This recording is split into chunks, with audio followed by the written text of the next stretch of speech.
name is Jan. I work with Surya a lot in the Amsterdam office of McKinsey. For the ones that don't know McKinsey, we are a global consulting company and we work a lot with multinationals, large cities and country governments on all kinds of strategic issues. And increasingly mobility is one of them. And they are really interested and eager to understand what's happening, all the individual trends like automation, electrification, and how it all comes together. So Surya and I myself work a lot on this topic, and we just worked together with Bloomberg New Energy Finance, thinking of a set of scenarios applicable to different types of cities, so suburban, urban, in the developing world, developed world. How could all those trends accumulate together and form a new mobility system? What could the role be of autonomous vehicles, electric vehicles in that? We'll publish that early October, so you can find them on our websites. I can't speak too much about those specific scenarios today yet, but I think we can talk a lot already about individual trends and how we typically think about it. So why do we see a lot of our clients bother? Well, we actually asked our automotive clients, so the big automakers, the BMWs and Fords of this world, we asked them, what do you think is going to happen? Is mobility a big thing? And actually 88% of said 80% of them said yes. We think this is going to be big, and we think in 2030 a few of us will have disappeared. They will have been disrupted out of the market because of all those new trends, and they just can't keep up with the pace. And 75% thinks, well, and a few other players, the Googles of this world, Uber, they might have taken a large share of the profit, of the business value in that, and run with it, and leave all the incumbent OEMs behind.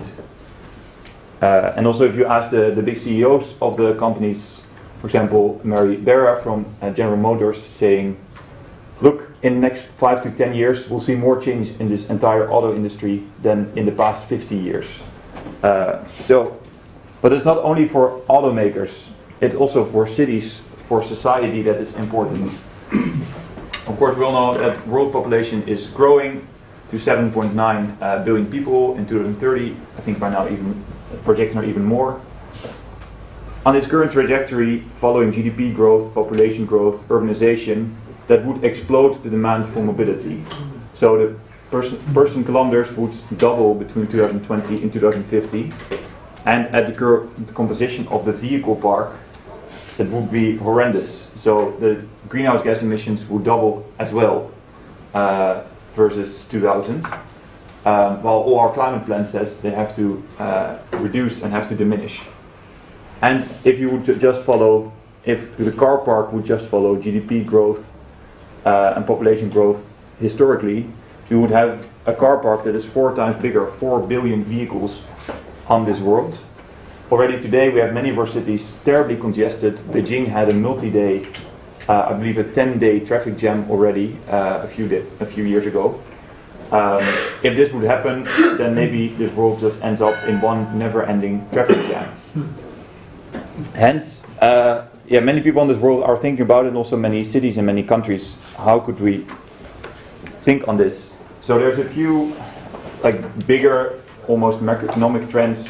Of course, there's industrialization, urbanization in emerging countries, where we see a big growth in terms of mobility, in terms of the car park. Luckily, there's also a big push for sustainability. The climate plans that have just been submitted, push for cleaner vehicles, European Commission each time endorsing more stricter fleet emission regulations. Consumers are changing, a higher preference to use multimodal transport, connectivity of things. And within the mobility industry, we think there are 4 trends that are particularly interesting today. And that all individually are already at the verge of a tipping point. There's electrification, where in some of the leading markets like California, Norway, maybe the Netherlands, you now see a real uptake and a real increase in electric vehicles. And it starts to go beyond the tipping point, where almost everyone knows someone with an electric vehicle and hears about the good things, and maybe that the perceived barriers are not that high. On connectivity, it can be connectivity of cars. If the cars can connect to each other, to the infrastructure, it's much easier to direct traffic flows. But also connectivity of people. If the people in emerging economies increasingly have smartphones, it makes it easier for them to order an Uber or a Podcar or whatsoever, where today it's much more an informal, human-driven system. Autonomous driving, very, very interesting for many reasons. Of course, just on the level of cars, for individuals it enables very enjoyable commutes, safe commute, it enables productive time in the car.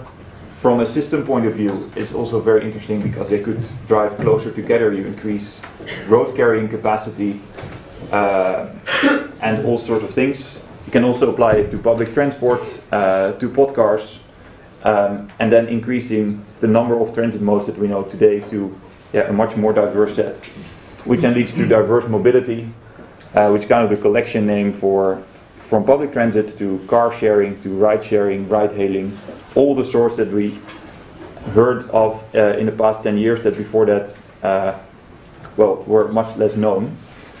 And we think that if you combine those trends, it gets very interesting. So these trends all in isolation are happening and you see them changing. Well, what if you bring them together and think about how they could reinforce each other? So maybe to give an example, if there's a high uptake of shared mobility, so Uber, car sharing, those cars drive much more kilometers a year. Then suddenly the business case for an electric car is much more attractive much earlier on, already today or in 2016, depending on the specific country. While for a private owner with 10,000 kilometers a year, it will last until 2020 or needs a lot of subsidies. So if Uber becomes big, maybe electric cars speed up. Take another interesting piece, if autonomous driving is coming, there's a lot of just changes based on autonomous driving itself, but it also affects shared mobility. Because what's actually the difference between car2go and Uber if both have automated cars? Because today, you have to walk to your car2go car because it has a fixed parking spot or a fixed parking zone and an Uber is driving around. But if car2go cars can also drive around all the time, suddenly those now differentiated business models may clash and may dissolve into one. It also opens up, of course, a lot of new opportunities. One of the opportunities is we definitely see for the car market. So today, the car market, the revenue pool is around 3.5 trillion, which is a humongous number. To 2030, it will grow even further. We think to around near 7 billion. Part of that is still one-time vehicle sales. People will just buy more cars and there's a bigger aftermarket, so more maintenance, etc. But there's a whole new part emerging, which is recurring revenues. Today, people buy a car, it's a one-time transaction, but what if there's much more to that? You already see it with Teslas. Teslas have almost a subscription service, and Tesla sends software updates to your car. You have a recurring relationship with the customer. And we think this is quite defining for how the automotive market might look in the end, and will require a real shift from the automakers, not to do a one-time transaction each time, but to be able to establish a recurring and long-term relationship, and also to monetize all the data that comes out of it. So ranging from where do people go, how do they travel, all the data coming from the sensors. Autonomous vehicles, of course, in niche applications within airports or within mines, we already see them driving around today. We think if you look at the global car market, all passenger vehicles, by 2030, maybe even 15% of cars sold might be fully self-driving. I have to admit that, of course, this number is hugely debatable depending how visionary you are or not. When we were working in spring on the white paper we're now close to publishing, we set a lot of milestones for the next 3 years, like this would be real trigger points for autonomous driving in the next 3 to 5 years. They almost all happened this summer or were announced this summer. So the pace is incredible. I have to admit that, as you said, Lieselot, maybe many of them are still marketing campaigns.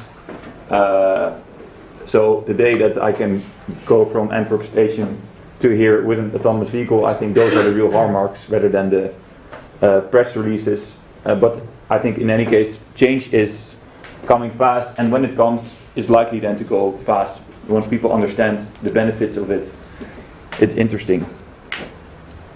From a consumer point of view, a lot may change. Today many of us have their own vehicle, maybe within a household, multiple vehicles, one for mom, one for dad. We think that could really change. First you might go to sharing a vehicle with your family and friends. Once dad went to work, or once mom went to work, they sent back the car to bring the kids to the shopping mall and back. Why not? You could share the vehicle within your family. If you think one step further, you go more to mobility as a service or cars as a service. Rather than having your own car, you can access any car type when you want it. So most of the time you have, or once a day during the week, you have a smaller car that brings you to work. In the weekend you might have a bigger family car, or when you go on holidays. So it opens up new ownership models to cars, and that gets interesting. Another thing that's changing in terms of consumer behavior follows directly from electric vehicles. When many people charge at home or at work, they don't stop on their way. And that has a huge impact for many of our oil and gas clients, which have retail stations where they already make half of their money actually off coffee sales and sandwiches. If people don't stop anymore, what's going to happen to that? So we see many people thinking around that and thinking about how are consumers going to act in the future. What's the minimum infrastructure that we can build to support that? How can we provide the best service around that? And of course, how can we play a role on it as a company? So we see many players popping up. There's all the big names, the Volvos, the BMWs, having announcements on autonomous vehicles, introducing partnerships or their own ride-sharing and car-sharing services. And there's many startups, from technology to end consumer products. And all try to, within their own piece, to get part of the pie, as we would say, part of the future revenues. And there are some really interesting ones. Of course, one of the questions, who will be one of the winners? One of a question that at least the investors many times ask. That's hard to tell, I would say. But I think what it would be likely is that one of the winners is the one that understands how all trends come together. That indeed your electric cars, or that car sharing and electric cars might be connected and might reinforce each other. Or a company that understands that car sharing and autonomous vehicles, that could come together, but that it also opens up applications to serve both people and freight. Because what if your car to go drives around, and when it's idle it actually picks up your package and brings that where you want it to be. So there's interesting business models that open up from this. And the companies that truly grasp that and all the interactions between that might be real winners in the future, and the big companies in the future.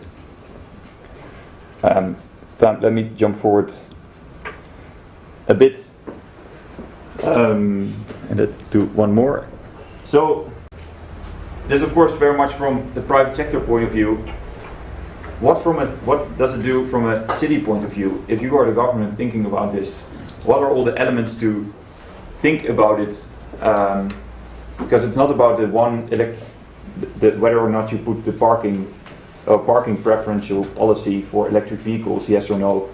It of course speeds up electric vehicles, but what if you look holistically, where should you spend the country or the city budgets? So we think there's quite a few elements to it need to be considered. Importantly, health and safety. There's real opportunities to improve air quality, reduce accident rates by using autonomous vehicles, by using more car sharing, more electric vehicles. And there's a big upside on that side for the city as well. There's of course completely different convenience to consumers. Today mobility is actually one of the big areas of competitiveness between cities. So the cities with very good mobility attract more talents, attract better businesses, and their economic growth is bigger. So what if you can offer that convenience to consumers and be known as a city where people can move from A to B smoothly and conveniently? That really helps economic growth. There is of course cost to it. So there is real cost to the infrastructure investment, either to maintain existing buses, rail infrastructure, to upgrade roads, or to build new infrastructure. So either to adapt infrastructure to be able to guide and adapt to autonomous vehicles, or to install podcars. It all has a cost to it, of which part may be translated to the consumer, and it has to match what they can actually pay for. I think with that, and for the sake of time, I will close it off here. I think from our point of view, a lot of very interesting questions, and very interesting how this all could come together and shape the mobility systems of the future. And hopefully we can all benefit from that in the next 10, 20 or 30 years. Thank you.